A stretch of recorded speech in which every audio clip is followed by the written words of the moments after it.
समस्त को नमस्कार। समस्त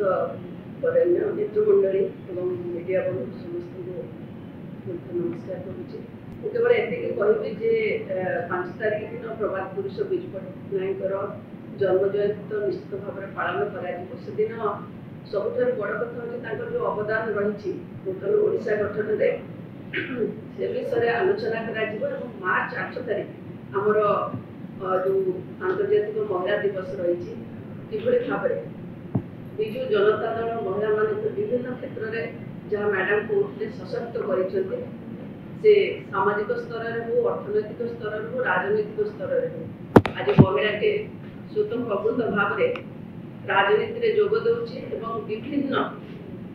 क्षेत्र में तार पारदर्शिता देखा पारे संभव हो पार्टी विजु जनता दल गोटे बहुत बड़ अवदान रही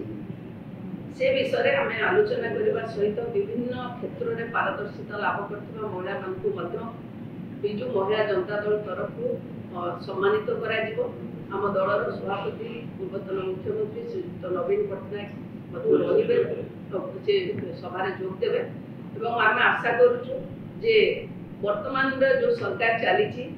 जो महिला माने सशक्त होते अर्थनैतिक स्तर में मिशन शक्ति माध्यम आजिका डेट रे कौन हो विषय आलोचना हम खाली से नुहे राजनीतिक स्तर में महिला जमी आगू आसी से विषय वर्तमान स्थिति तार कौन से विषय आलोचना हम तेणु आम आशा करूँ निश्चित भाव में आंतर्जातिक महिला दिवस उपलक्षे महिला माने राइट विषय जानवे आहरी